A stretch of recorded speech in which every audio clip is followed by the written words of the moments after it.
and gentlemen, boys and girls, children of all ages, it is that time, folks.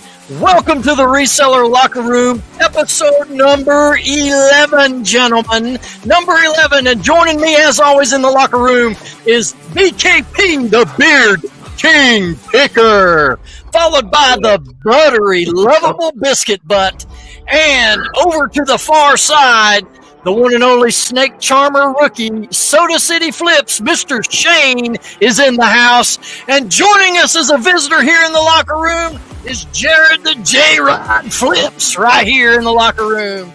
What's going on? Welcome. I almost got you guys. Thought I was going to cut it, huh? Oh, I'm not Beard King anymore. No, we knew better than that. What's going on, Jake? How's it going, man? Well, it's not too bad. Jared, it's good to have you here in the locker room. And for those of you that are watching or listening that may not be familiar with you, which is unlikely at this point, why don't you just start things off? Tell us a little bit how you got into reselling, why you got into reselling, and your whole view on this whole business. Let's just start with that. That's not a lot, is it? Yeah, Jared. eBay. Yeah, Jared.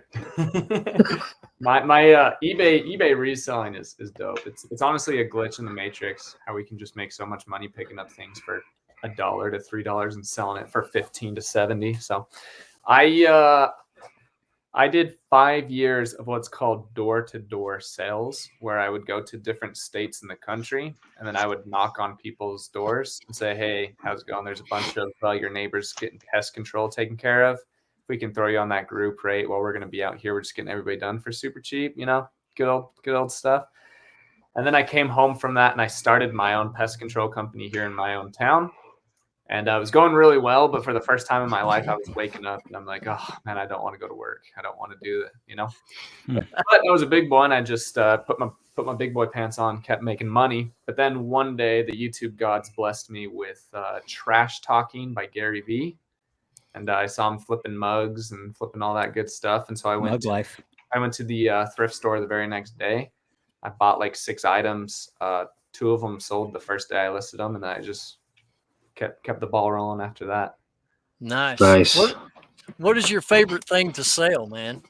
My favorite thing to sell is remote controls, for sure. Remote controls and digital cameras. Those are my 2 favorites. Wow, that's killer. And it's funny, too, because I think most people wouldn't think to even look at remote controls. Mm-hmm.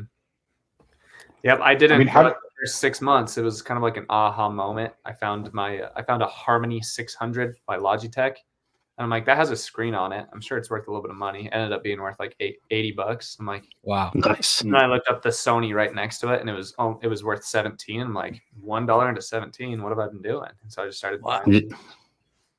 And you're just able to find an endless supply of remotes and digital cameras, though, huh? Yep. So I'm sure what you do is you check all the battery compartments to make sure there's no corrosion, and I'm sure you also list untested, right?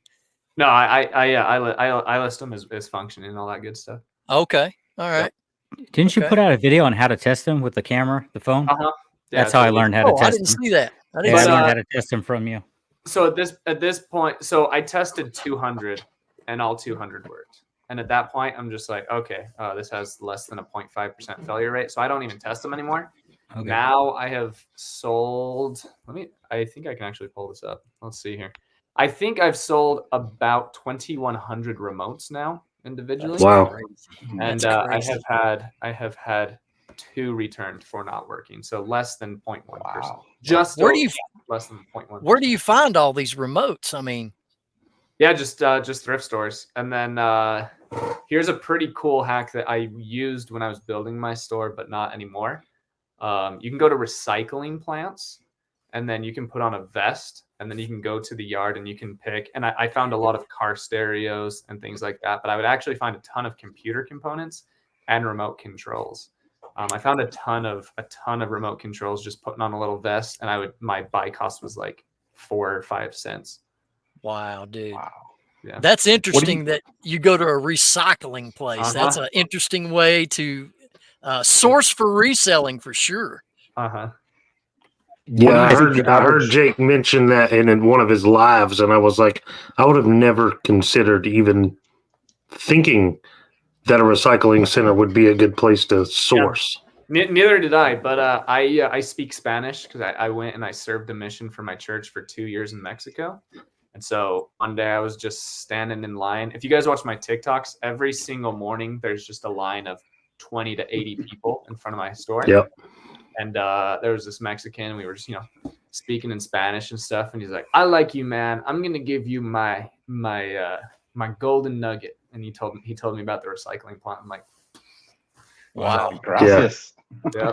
The only thing at my recycling center is crushed soda cans. Dude, I thought that too, but you go there and there's like bicycles, and then you can there's just bills on a bicycle that are worth hundreds of dollars. That's what he did, and he's like, "Don't touch the bikes." And we did. Okay, yeah. Wow. What is your average buy cost on remotes, and then what's your average sale price? My average buy cost on remote controls is at my thrift store, they're between $2 and $3. And then I find them at garage sales. I find so a lot of people when they're at the garage sales, like, "Oh, do you have any video games? Do you have any sports cards?" I say, "Hey, do you have any old digital cameras or remotes?" And a lot of people are like, "Yeah, you can have these." And they give me 2 or 3 remotes. And a lot of them are only worth $1.20, not worth putting on eBay. But every once in a while, you'll just get an Onkyo receiver remote that is super hard to find, worth $48. So I'd say my average cost, factoring in all of that, is probably like $1.15. Nice. Yeah. And I hardly find average sales price is probably $22 or $23 for remote controls. Wow. I find remotes all the time, but they're never good ones. I've found I probably have 20 in my store.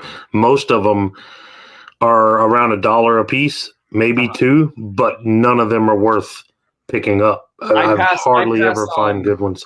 I pass on probably 85 out of 100. There's not. You just got to look for the 15. Yeah. Yeah. Now, did you ever get any of the Rockstar Flipper Casey's lots that he was trying to get rid of all his? No, but one day on my TikTok, I did one of my earlier videos that blew up. It was like, 3 uncommon items that sell really well on eBay, and the first one was remotes. And then he commented with his TikTok, and he's like, "I'm the #1 remote seller in all of history." And I'm like, "Oh, cool, man." No, we'll give you the Remote King Picker. Not everyone, but a ton of people on TikTok call me the Remote Goat. Oh, nice. Yeah. The Regoat. It's a whole different world over there in TikTok, man. That's awesome. There's always been talk in the resale community about, niching down. Mm-hmm. You've heard that said a lot. Yep. And to me, doing remotes, that's definitely would be something to niche down to, because you've proven that there's a profitable market for that. Yeah. Just like another content creator that I watch, where actually I see a lot of his videos on social media like TikTok and Instagram shorts and stuff. He goes and buys old toothbrushes that are still in the original packaging. And I saw the Sonicare this morning. They are paying ridiculous amounts of money now for these old stock oral gel, all these old toothbrushes still in the box now. They're not used or open. They're still sealed. But that's crazy, dude. You think about how all of us are scrambling around trying to get our hands on anything that we can make a buck on. And you got guys like you selling remotes, and this other dude selling toothbrushes. They're making a friggin' killing. You want to talk about not having a lot of inventory that you got to store, See, Jake, that's where your baby boomers are still keeping eBay alive, is they're all buying these old stock toothbrushes. Old boxes of Polydent.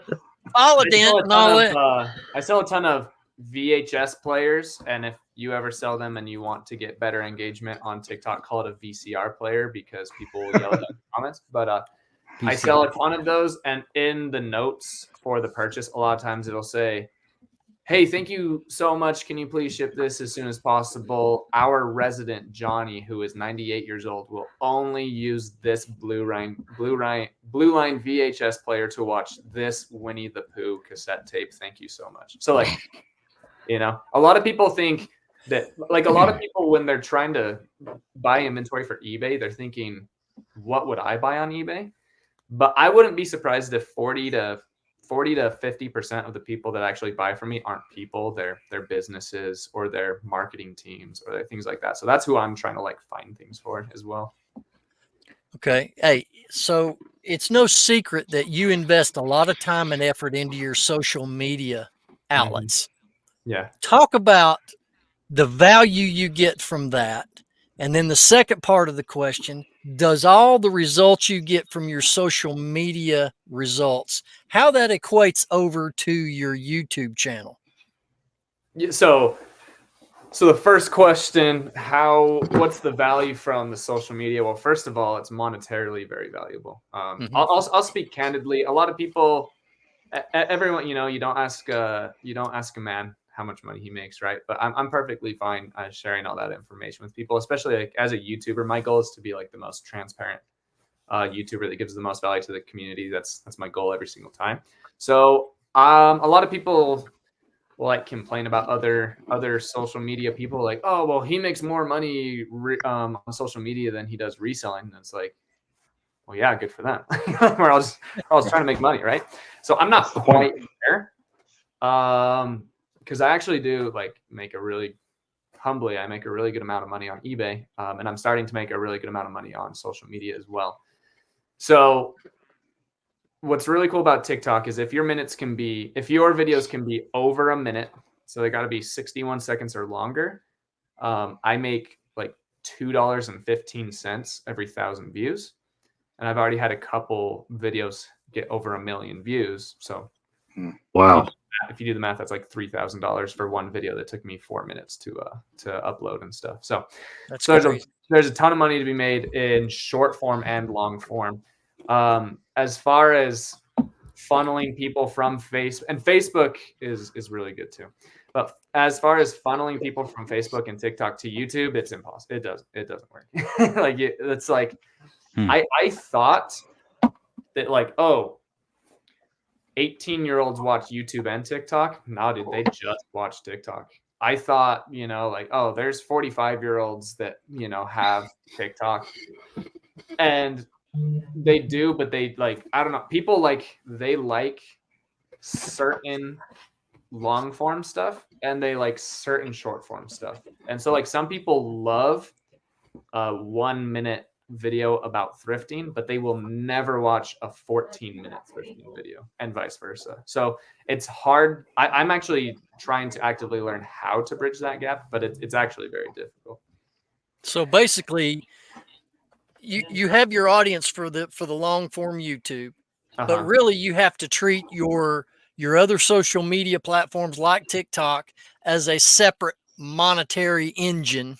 Exactly. Rather than trying to figure out how they all work together. They really don't at this point. That's what you were saying, right? Exactly. Okay. So that just adds another task into the list. Yeah, exactly. You got to keep going. Is there a certain time you find the best for posting on like TikTok or YouTube Shorts? Because I'm trying to figure it out. I'm doing I see you post a video like 12 at midnight one time. Yeah, I'm actually testing that right now. According to my data, which I am a numbers guy, you can kind of see that in my YouTube videos, but even more so, like I love numbers. I really do. I'm noticing that the best time to post short form content is when there are less people on the platform of your target audience, because what happens in TikTok is if you posted at a peak time, there's like 18 videos that people want to consume all at the same time. But then if you post at a low peak time, your target audience that is awake at 3 a.m. will watch your video all the way through because they just scrolled past 7 in a row and then they found one that's actually interesting. And so they'll watch the whole thing. So I'm actually probably going to start posting a lot more videos at 2 a.m., 3 a.m., things like that on TikTok. And you can schedule that? You can schedule that on TikTok? You can, yeah. They have different third-party apps, but I just I set alarms when I wake up and do it. That's good. That's dedication, man. Yeah. So and then on YouTube, a lot of people get stuck in the weeds on this. It really doesn't matter when you post. I actually think it's better to post before peak time. A YouTube expert said it best that really clicked with me. He's like, if you are hungry and you want a sandwich, if someone makes it for you at 8 o'clock, you're going to eat it. And then if someone makes it while you're asleep, you're still going to wake up and see the sandwich and eat it. So if someone wakes up to your video, or if someone sees you post it the second that you post it, they still want to watch it. So they're just going to watch it when they have the chance to. So Jake, let me ask you this. Yeah. If it was the perfect world, what platform would you, if you could only pick one platform to post on, what would it be? And then I also wouldn't assume, though, that it would necessarily be the one that pays the best. Maybe it will be, but then which one pays the best? So YouTube is by far. If I can only pick one, it would be YouTube for sure. Okay. The reason why is because it pays. It's behind.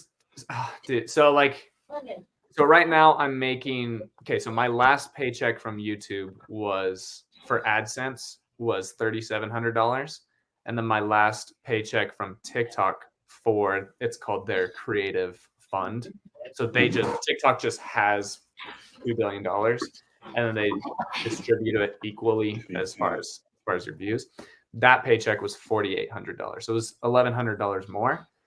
But the sponsorships on YouTube and the community from YouTube. So if I'm never going to do a course, but if I wanted to do a course and let's do a better example. If I made a t-shirt, a JRide Flips t-shirt, and I had 1 million followers on TikTok, and I put a lot of work into a campaign and said, everyone buy my shirt, support me, whatever, yada, yada, yada.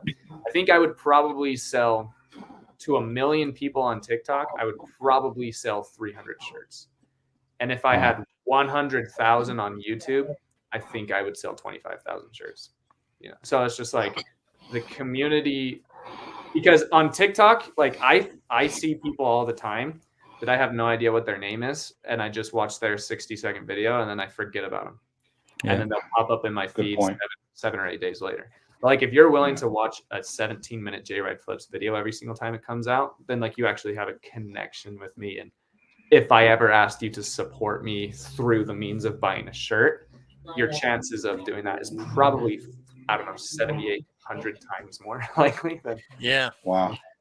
So to clarify, rewinding just a little bit.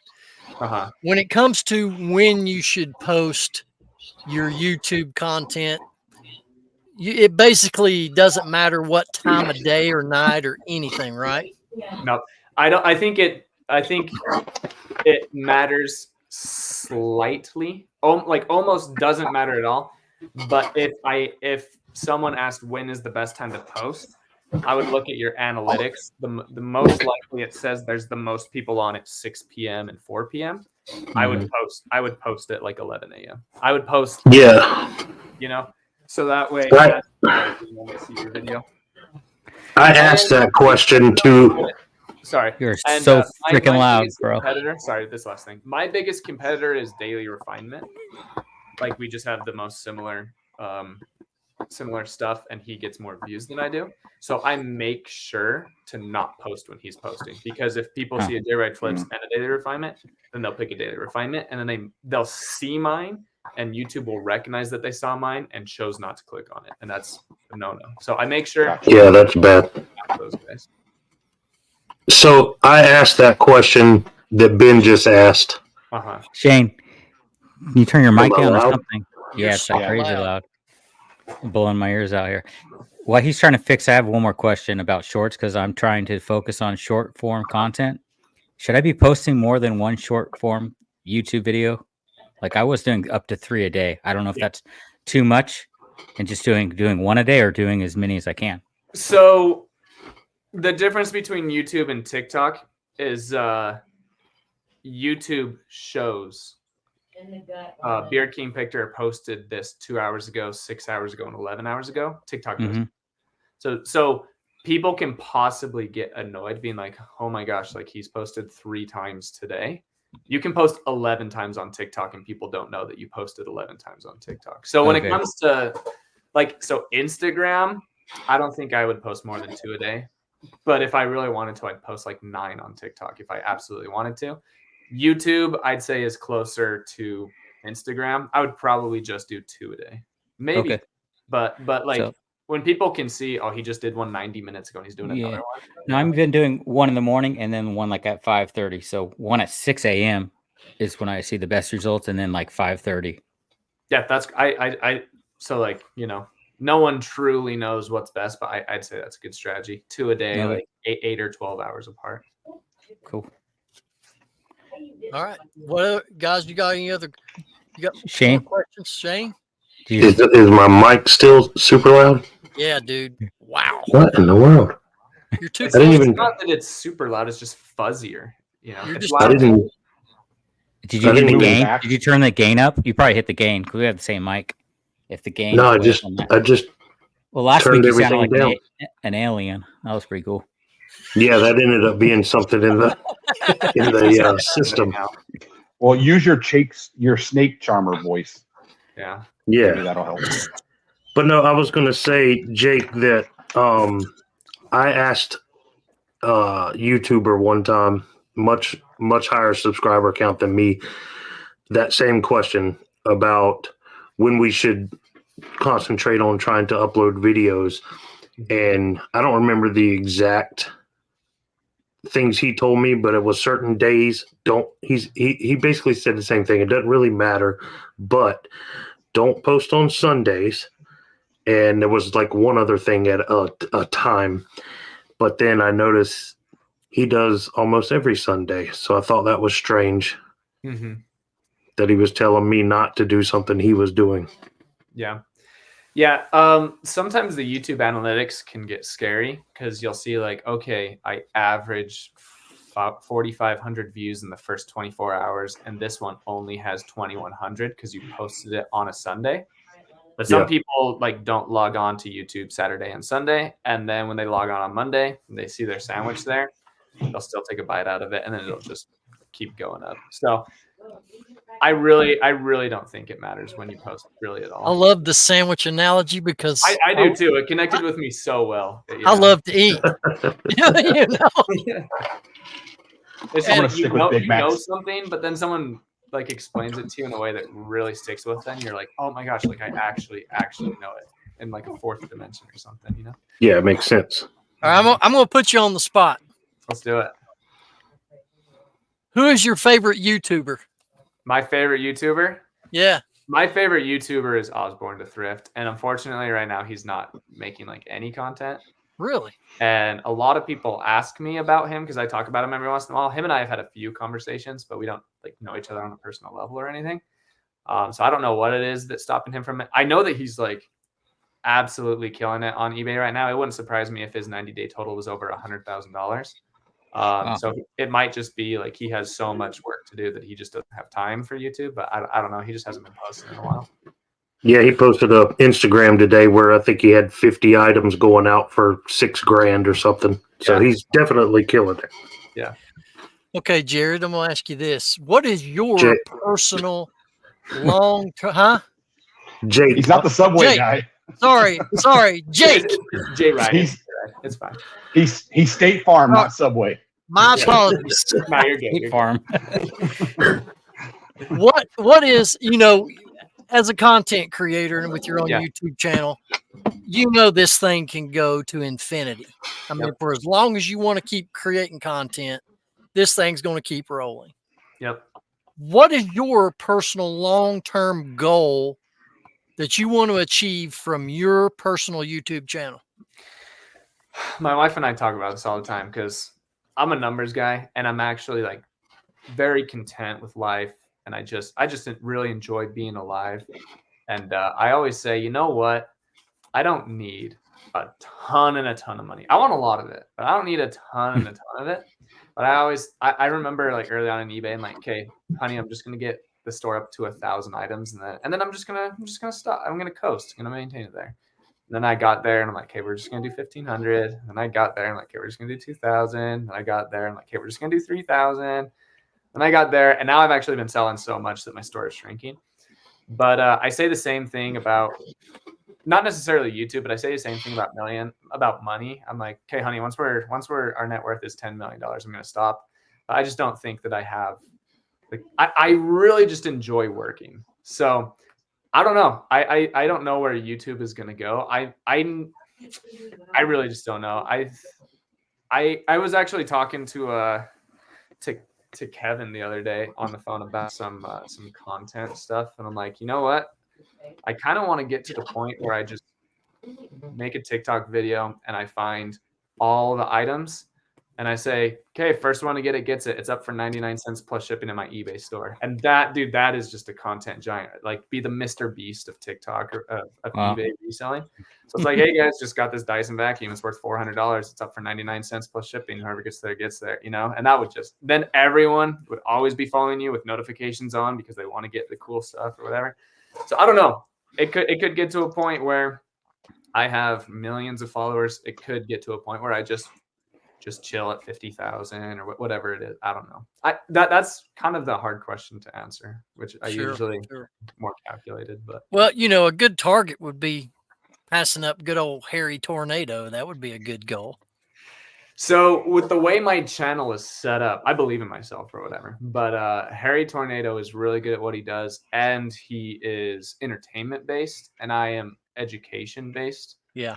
And I don't think there's at any given moment 400,000 people, 500,000 people that want to be educated. That's why all these other YouTubers, they have like separate channels, because I've done garage sale videos and then I've done educational videos, and my garage sale videos are 10 out of 10s and my education is 1 out of 10 because that's what my audience wants. And then the guys that have the separate channels, they figured out very quickly, okay, when I do an more educational one, it's 10 out of 10. But if I have a lady yelling at me at a garage sale, it's a 1 out of 10. So that's where that's coming from. Yeah, and I'm willing to bet that 70 to 75% of Josh's subscribers are not resellers, where 100% of yours are. Yeah. I mean, they go watch Josh because he likes playing with his gumball machine. I mean, no, seriously. That's another thing why I think YouTube is so important. People are invested in Moe's. You know, people are invested in Haley and Tornado and Josh and their relationship and their family goals, and people know that they really like The Office. You know, if Josh had 5 million followers on TikTok, no one would know that. You know, they just don't know. Now, my 162 subscribers are just beard lovers. So the next video I'm doing, I'm just stroking my beard for like an hour live stream. I'm just gonna comb it. No, I've never met Josh or Haley. I watch their channel a lot. They seem like great people, and I'm not really knocking them, but to have the level of success that they have, I'd be danged if I would even fool with a vintage booth, and I certainly wouldn't be fooling with a gumball machine. But I don't know. A lot of that might be content based, and that's why they do it. But for me, I no way, man. No way. Yeah. Now, Jake, you touched earlier on some of your listing goals, or that you had, you know, when you were speaking with your wife about it. Now, you put out a video about 2-3 months ago that you were changing your method of how you do that.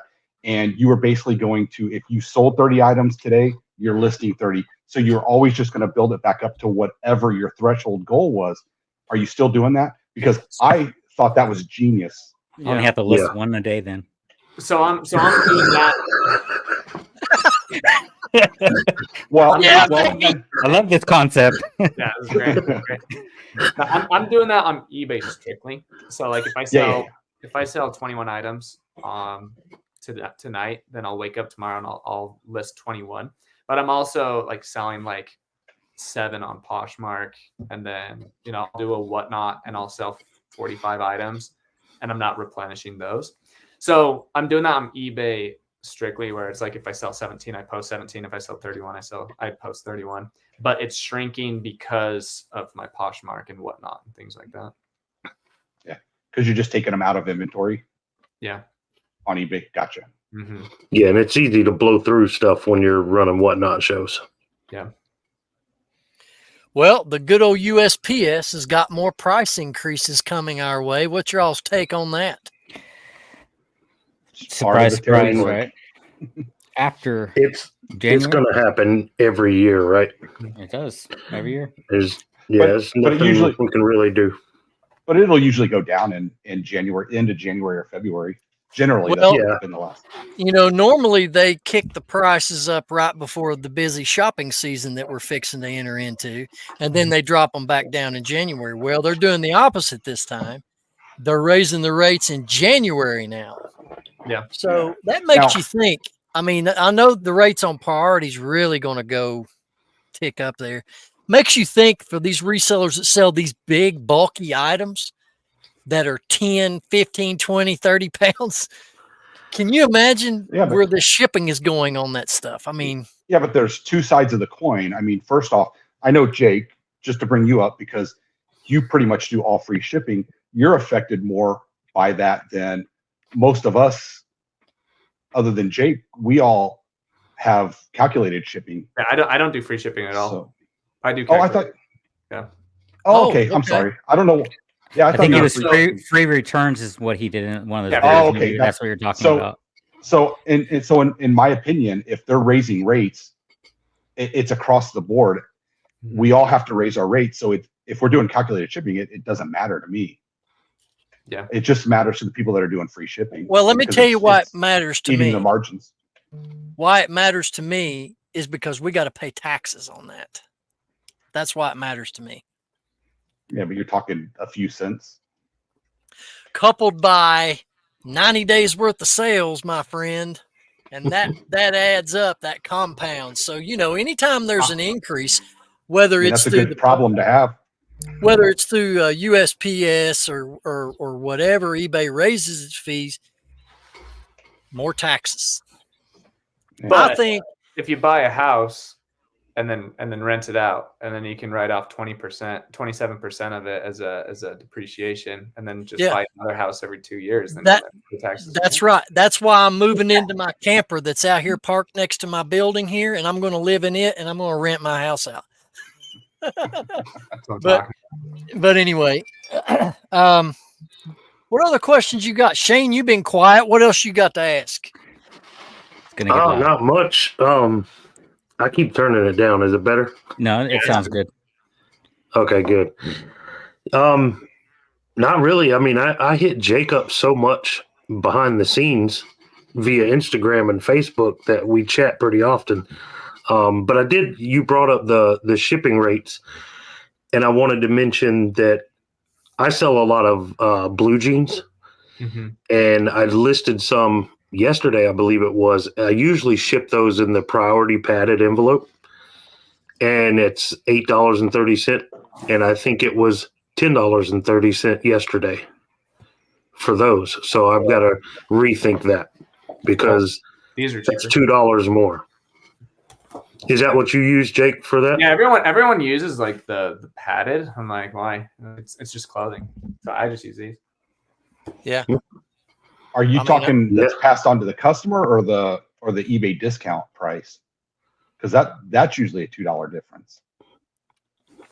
I'm not sure. It just said I think it said 10.30, but I'm pretty sure 8.30 because it's a flat rate shipping, right? That padded envelope is a flat rate cost no matter where it goes. Yeah. I don't think there's a discount with that. See, generally what I do on that, if I know that I'm going to put it in a padded flat rate or one of those envelopes that Jake showed, I will usually do a flat shipping rate somewhere in between what I pay and then what the what they would normally pay. So they would get somewhat of my discount, but not enough to still for me to be in the negative on shipping. That makes sense, right? Yeah. So I'll usually try to bring it down just to have that upper edge on anybody else that isn't doing that with shipping on the same item that I have. Gotcha. Here's an interesting question for you, Jake. Got it right. What's up? Come on, give me some applause. I got his name right, fella. Good job. That'll just be a golf clap. All right. How has your luck been? Do you set your entire store up with you make an offer, and do you send out offers? And tell us a little bit about your activity and what your conversion rate is, because I hear a lot of content through the community that people are saying, hey man, there is something wrong with eBay's make an offer, because when I send out offers, I get no responses. Usually I'll get a decline here and there, or it's not, the conversion to sales is just not what it used to be. So what's your take 17 this morning and nothing. So so eBay is actually beta testing automatic offers. So they rolled it out to me this morning. They usually roll things out to 10% of sellers, and then another 20, and then another 30, and then to everyone. So right here it says engage interested buyers with automated offers. Start sending automated offers now. So I opted into that this morning. So now it's kind of like an automatic Poshmark thing where they're just constantly sending offers for me, and I just have that set at 15%. I haven't gotten a sell from that yet, but I opted in this morning. So I'm not even sure if it's like embedded into the system yet. I saw that this morning as well. I didn't opt into it yet because I wanted to research a little more, but I did see that today. Yep. So before that, so just scratch all that because it just, started happening like 7 hours ago. But I usually wake up to like send offers to, sometimes it's as low as 20, sometimes it's as high as 50. It's usually around like 35, 38. I wake up and I immediately send 15% offers to everyone. And that usually converts at about 10%. So if I send it to 30 people, then 3 out of 30 will accept it. If I send a 20% offer, then usually it converts at about 20%. So if I send it to 40 people, then I get 8 sales from it. And I'm not here to like piss anybody off or tell anybody that people are doing it wrong. But usually people send 5% offers, which is going to get you 0 sales. Yeah. Why waste somebody's time with if that? you go into Walmart and you see that there's a pair of shoes for $40 and they're offering $1 off, that's it's not much of a draw. But if they're offering 20% off, it's like, oh wait, that's $8 off, $32. That's actually a deal. I didn't want those shoes, but yeah, sure, I'll throw them in my cart. But if you're sending a 5% offer, like it's just, you're not going to get any sales. So if you want to actually, get sales through offers, then you have to actually make an attractive offer. If we open up my analytics, we can go to my sales. And also too on that, Jake, do you tick the box to allow a counter back offer, or do you leave that unchecked? Yeah. And I don't have any. So like if I have a $500 item, people can send me a $1 offer. I don't have any barricades or anything like that. I'm the same way. I don't have any limits. No minimum. So, well, my numbers are actually, let's see. Best offer sales. Best offer sales usually account for about 44% of my sales. So 56% sell, just buy it now, and then 44 sell with an offer. So if I turned off offers, then I would probably lose, I don't know, $85,000 to $120,000 a year. So do you run coupons and markdown sales? I don't do coupons. Just again, for me, it's just people just buy by price. Coupons can be very effective, but the coupons worked really well in like a brick and mortar sense, because when you walk into Target, you can't see what Walmart's price is. I mean, I guess you could look up on your phone if you truly wanted to, but when you search something on eBay and there's 17 of them, you can just see, okay, sweet, this one in the exact same condition is $8 less. I'm just going to buy that one. And a coupon to make it $4 less. It's still $4 more expensive than the other one. So you'd have to have a 50% off coupon would work.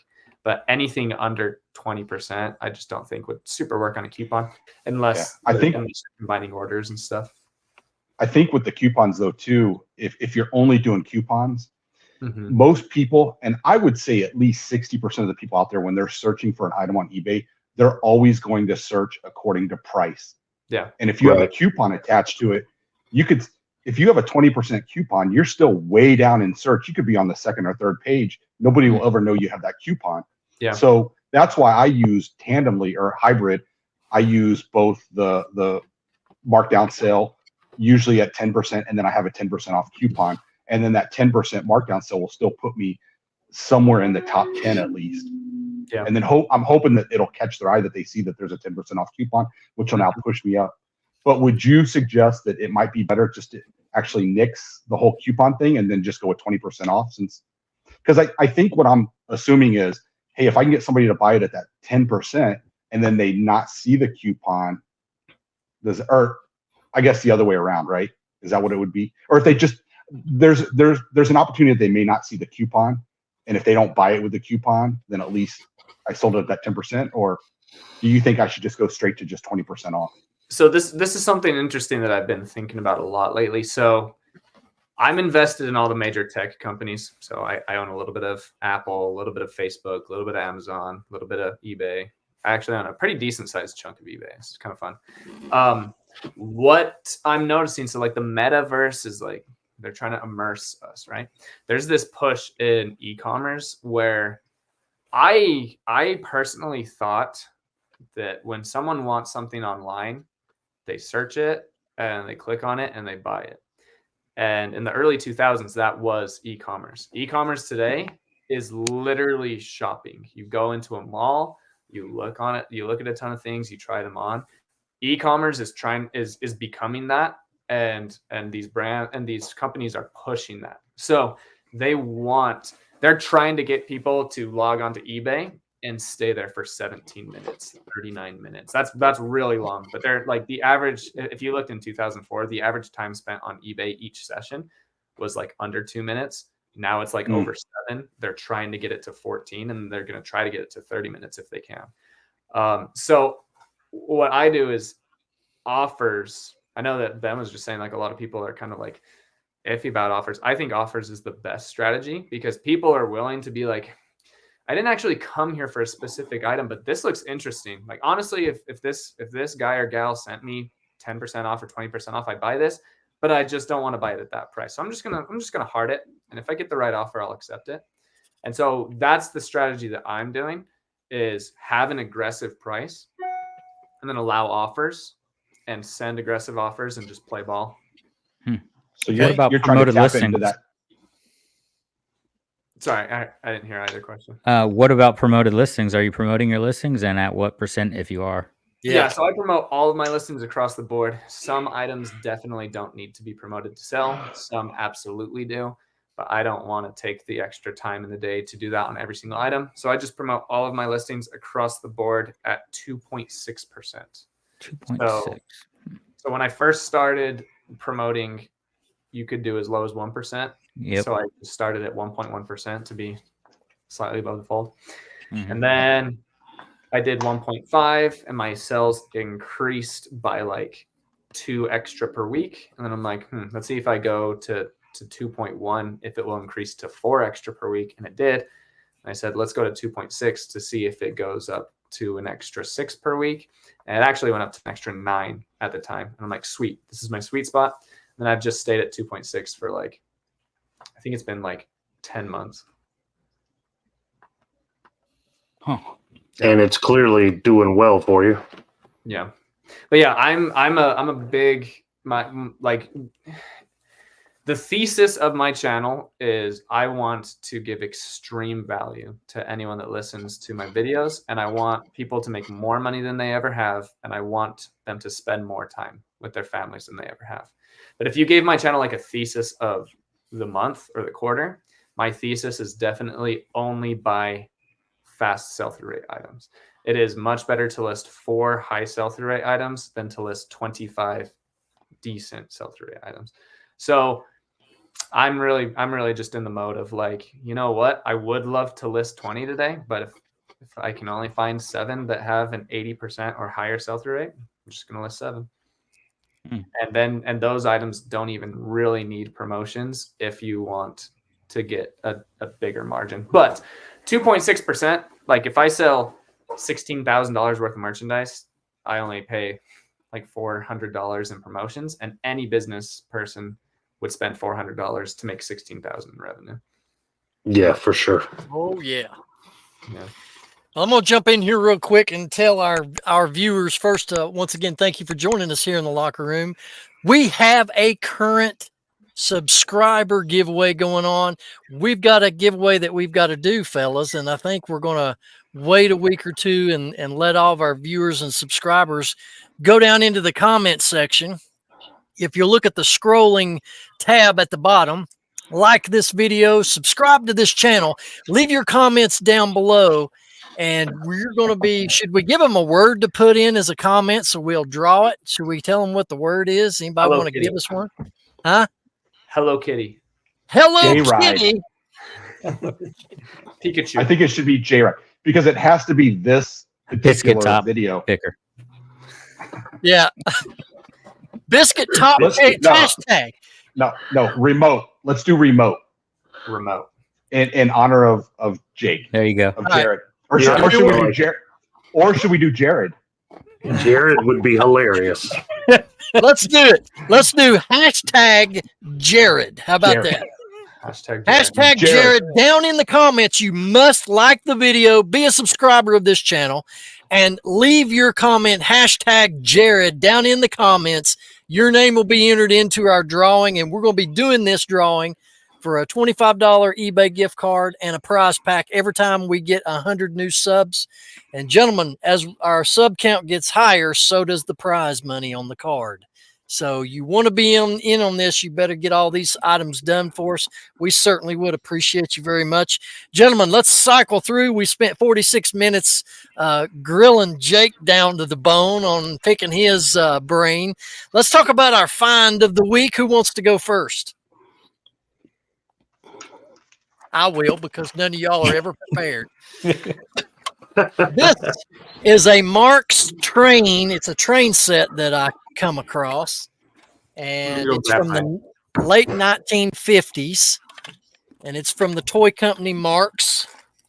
And this is what they call a dummy locomotive. It usually hooks up behind the front locomotive. I've already got the locomotive listed, and this one, but I found all this train stuff, got the whole tub for $10. And I got all the 3-rail system. This is an O-gauge train. Dude, I've had a lot of good luck selling train stuff. And so that would be my find of the week, is the Marks 1950s train set. So what do you got, Shane? I have not been able to source a whole lot this week, but I did manage to find about a $50 pair of Ariat jeans. I think that's cowboy stuff or something. Yep. I picked those up for $4.75, and then I found some vintage G.I. Joe vehicles.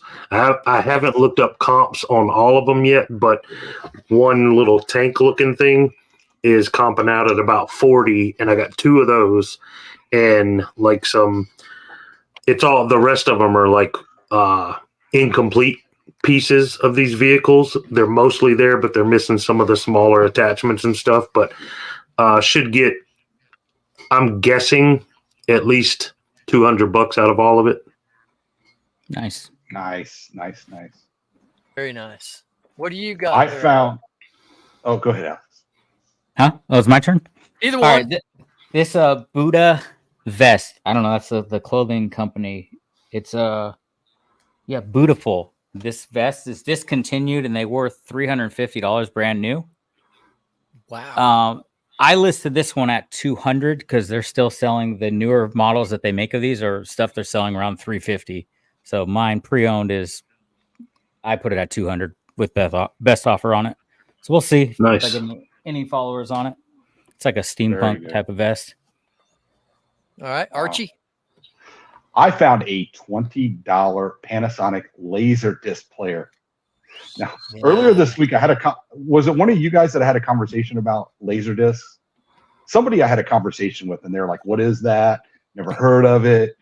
And I had to explain everything about them. But I've had so much luck with laser discs and laser disc players. And this one picked up for $20. It'll probably go for about $180. Nice. What about you, Jake? You got a find of the week? Yeah, this isn't my most profitable find of the week, but it's pretty profitable and it's super dope. This is a Kevin Durant card. Oh yeah. So that's his jersey embedded in the card. And then right here, you see how that says -99? Yeah. So there's only 99 of these in the world, and I have the 27th one. Wow. I went to a card shop in Provo, Utah, and they had this priced way too low. They just had a ton of different boxes, and the cards were anywhere from $1 to $15. This was only priced at $4, and this sells for about $90. Nice. Wow. That was a dope little pickup. Wow. Now, is 27 Kevin Durant's jersey number? I don't No. know anything about basketball players. But that's cool. That did you know about that, or did you just kind of Yeah, because I used to collect back in the late 90s. It right around the time auto cards and jersey cards were a thing. Yeah. And then I collected when I was a kid too in the 80s, but we all know about junk wax. Yep. But then in 2010, I started back with a buddy of mine, got me back into it. He's huge into card collecting. And so at that point, National Treasures they had put out the Mount Rushmore card and all that kind of stuff. So, okay, yeah. So I'm familiar with it, and I know that the jersey numbers are worth a significant amount more to collectors. Yeah, so this is 27 out of 99, worth about $80 to $90. He's number 35. If it was 35 out of 99, you could double or triple that. So isn't it with basketball jerseys? Aren't the numbers only between 0 and 5? Because when refs say the numbers, they use both hands. So there's never a number above. It's like to 99. Jerseys are? Oh, okay. Yeah. I swear they were. They either digit was 1 to 5. What? So they're like travel on number 2, 7. Because the referees will use both hands for. Well, they could at least go up to 10. Well, no. Yeah. But apparently, I guess 11. They do. 1, 2 is 12. I thought that's how they did it. 2 and 2 is 22. Yeah, but what he's saying is like 87. How are you going to show 87 on your hands? Yeah, that's what I'm saying. They would. I thought it was just. I don't know. Oh my gosh. All right. Let's talk about our sale of the week, since we were gathered together here in the locker room since last time, which would have been Friday for our live. A few days ago, way, yeah. If you haven't caught if you didn't catch our live last Friday night, folks, go right here on our YouTube channel here in the locker room. Pull up last Friday's live broadcast. It was a great time over there. So let's get into the sale of the week. Shane, you want to go first? Sure. So I mentioned in Friday's live that I sold a vintage North Face coat, and buyer requested a cancellation. Oh. Saturday, I think Sunday. So I accepted, relisted, and it sold yesterday for the same $55. But then that's literally the biggest sale I've had this week, but I've had multiple $20, $30 sales. So it's actually turned out to be a pretty good week for me so far. You know what I call that, Shane? I call that a rerun. Yeah. It's a rerun. Makes sense to me. Yeah. But yeah, so like yesterday was a $200 day for me, but it was a whole bunch of $155 item and a whole bunch of like 20 and 30s. So I'm happy with that. Cool. Archie? Mine is more of an ROI. So it was 2 pairs of dice to the same person. I paid 2 cents for both pair, and they sold for $30. You still got those dice? Wow. I only have, I think, 4 pair left, and I had 30, and each pair was selling for $15 each. You've made a killing off that stuff, man. A killing. Yeah. I paid. Jake, just so you know, I got it from Savers, and it was a box of Hooters dice, and Hooters out here in Vegas is now Oyo. So it's retired, and there's 30 pairs of dice, and I sold each pair for $15 each. You have another video where you got a ton of like poker chips from Savers, didn't you? Yeah. Same time. Yep. Hooters, same time. dude. Hooters. They got good ham and cheese sandwiches. Anyway, Jake, what is your sale of the week, my friend? I go there for the ham and cheese, guys. I mean, come on. Yeah. I sold a Hewlett Packard GXIII calculator for $254 that I got for $1.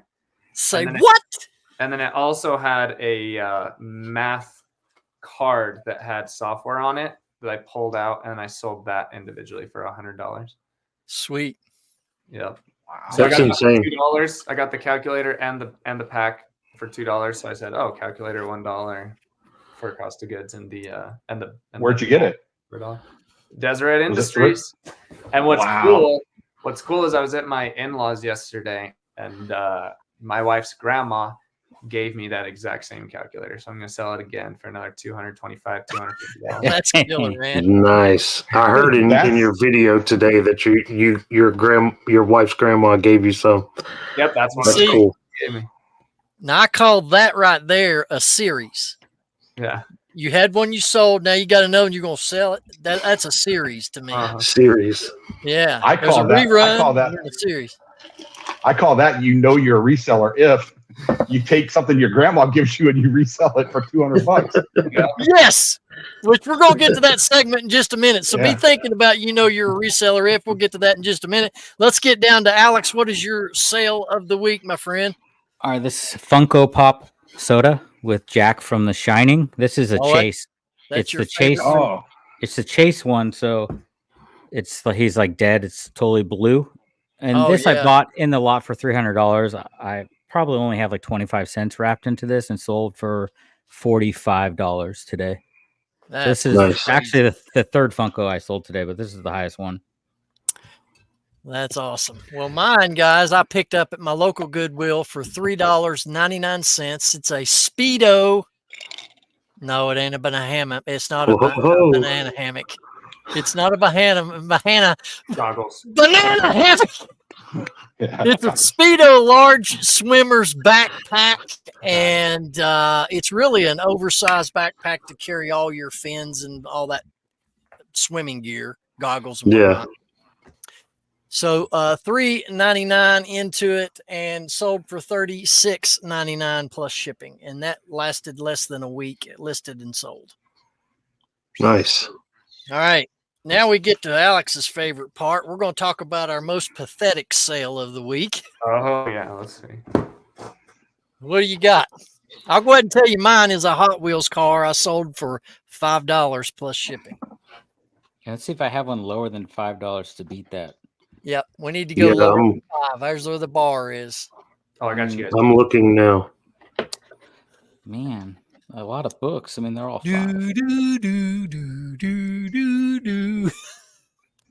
All right.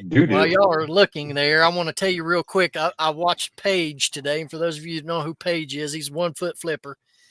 His title, dude, the first part of his video it captured me the second that I read it.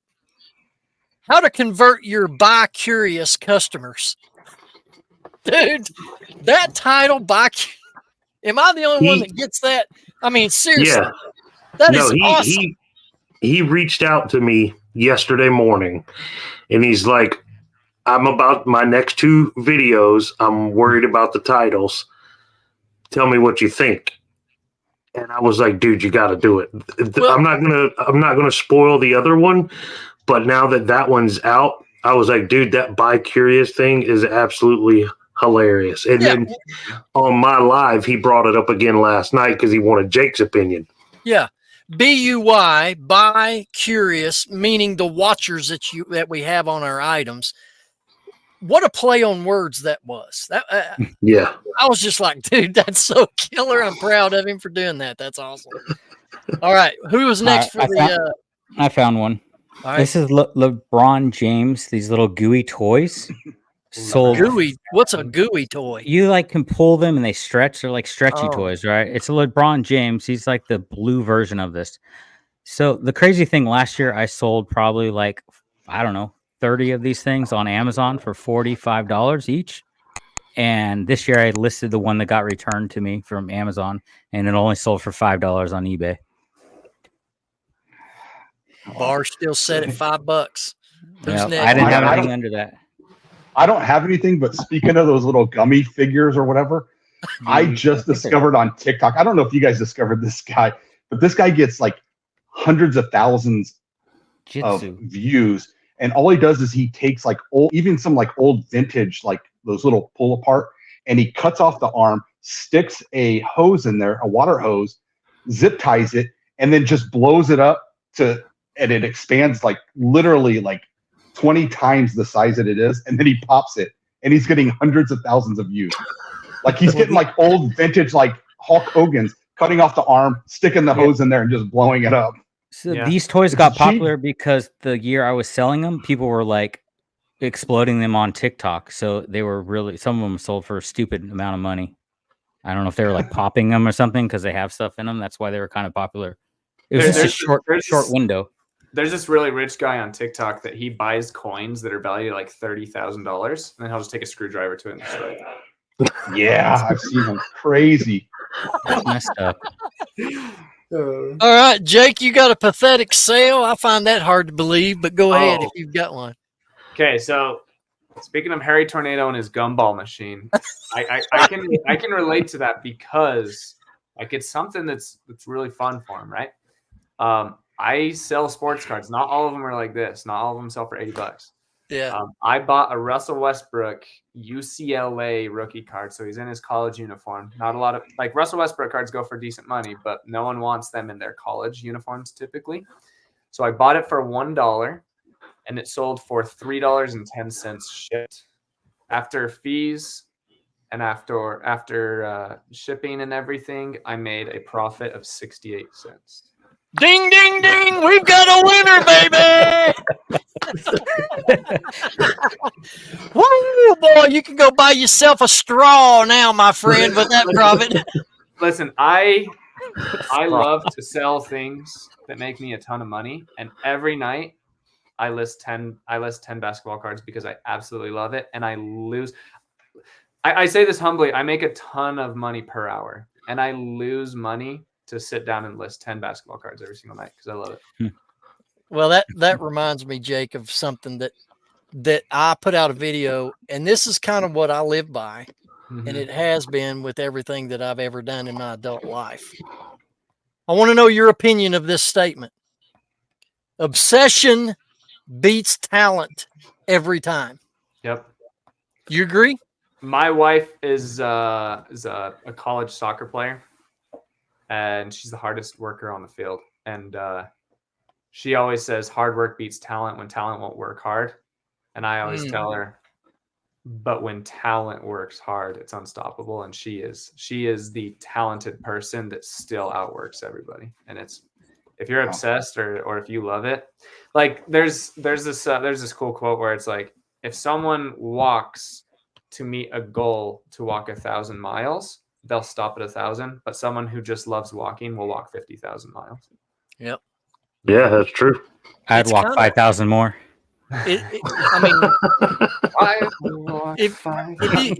if you think about this reselling business as a whole, it's got a lot of headaches to it, just like any profession has. To me, you have to be obsessed with making money. I mean, of course, now don't get me wrong, making money is not the most important thing in life, but it ranks up there with oxygen. You know what I'm saying? You got to have it. So that's why I'm a firm believer that if you become obsessed about you and your business and performing and getting results, nothing can stop you. And you can take a person with 3 degrees and put them in a reselling business. They could not make a dime, but you take a person that's obsessed with reselling business and they can outperform that person. I mean, you know, I'm just saying, obsession goes a long way with what you're doing. Sure does. So, all right, Jake. So hold on, real quick. So Jake, speaking of your wife, can you talk about the conversation that you had with her when you decided that you wanted to go reselling full time and content creation? Yeah, my wife is super supportive in everything. And a lot of people don't have that support. And I talked about this a little bit in my video today, where if you give a compliment to someone else, you're a good person, but the second you compliment yourself, you're somehow a bad person, right?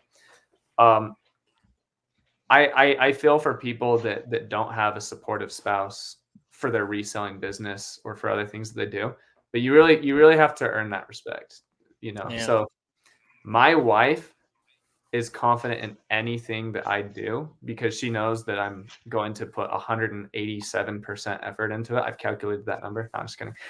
It wouldn't surprise me. No, but right.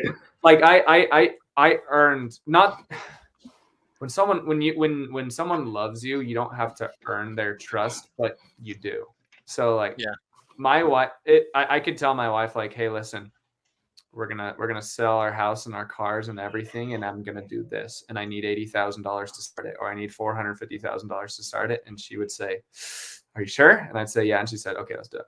You know, so like my wife just has ultimate trust in me because I've never let her down, and I never will. So, awesome. My wife is very supportive, but she like we talk about it. She doesn't want me to get noticed at a Walmart in Kentucky.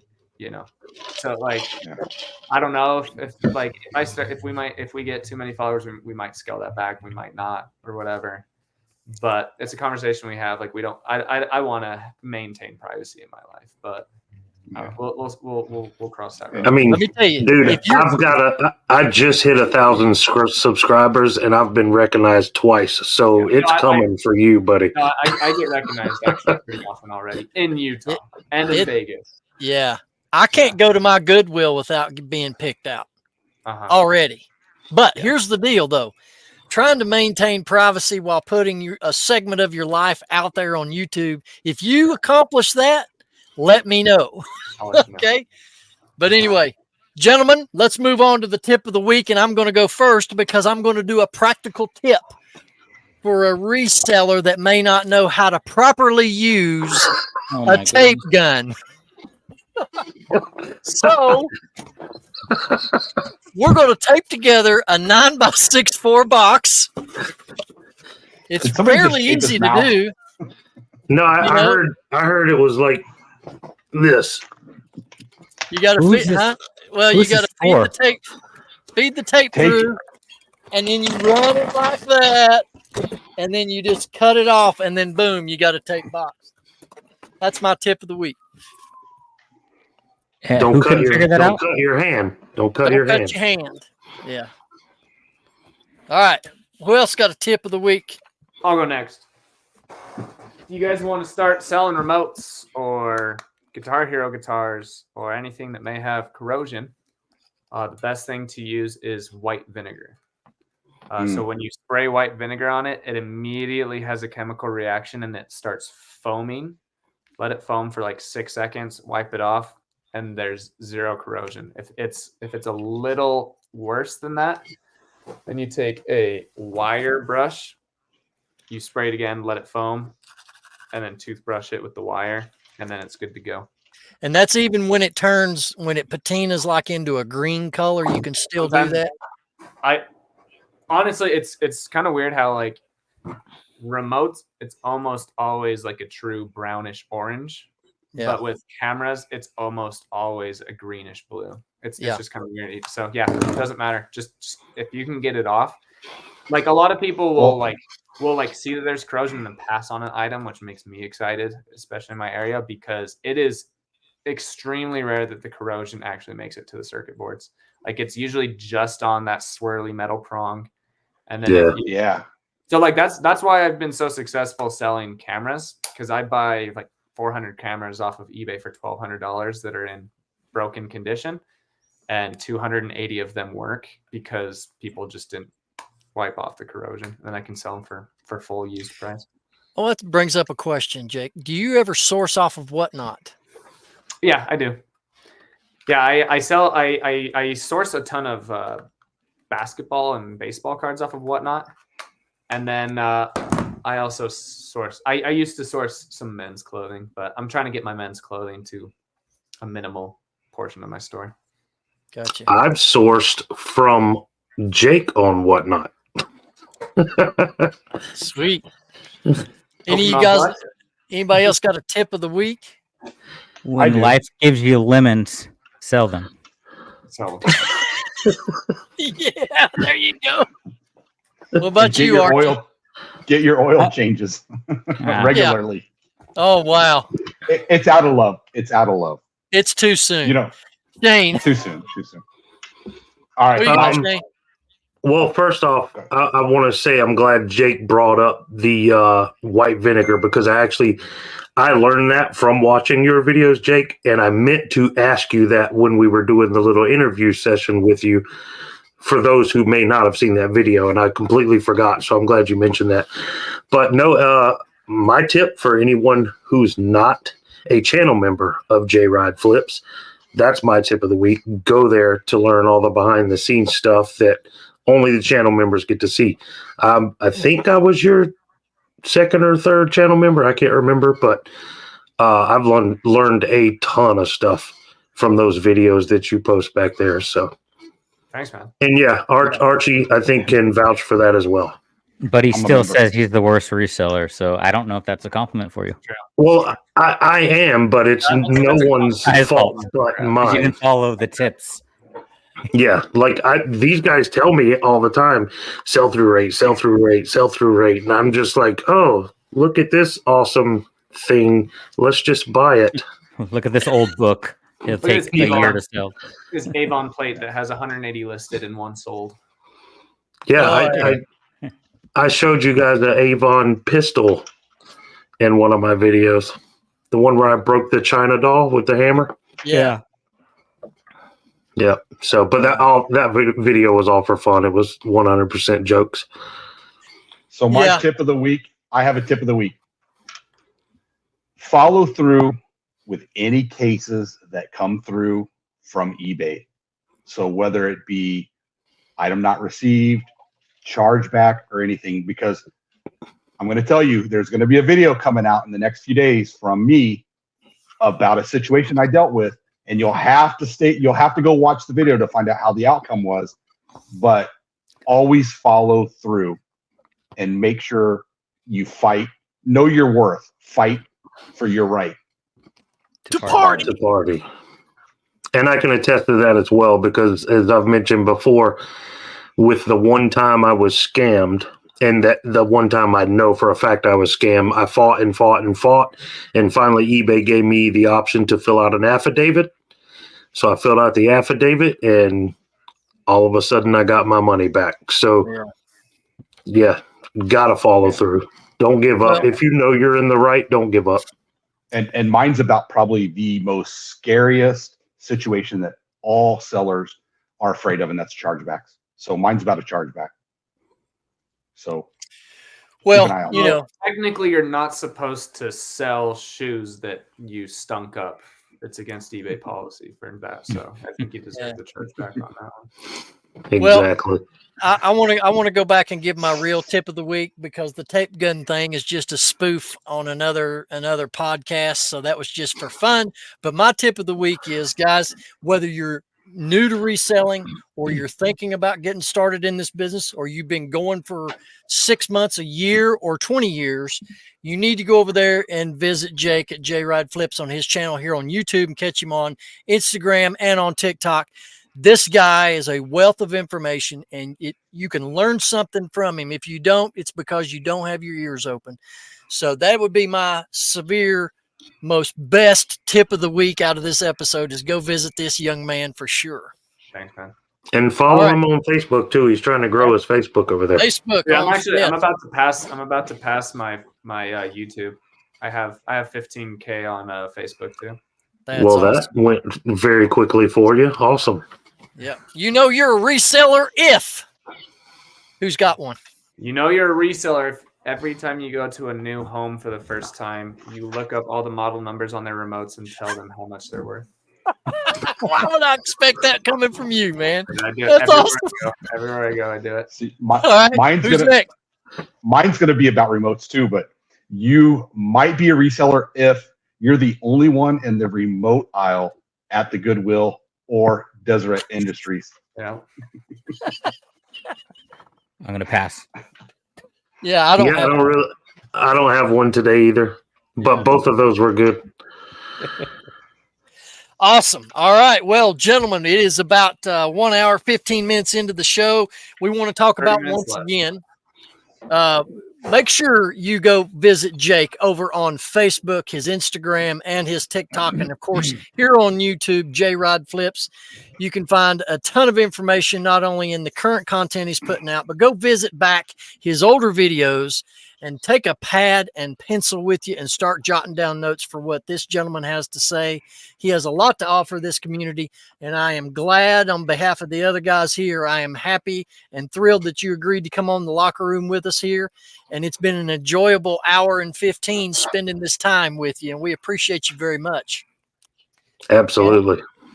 And also, we want to invite you once again, if you've not done so, you want to like this video, sub this channel, go down into the comments and put hashtag Jake as the comment, and your name will be entered into the 100 sub giveaway.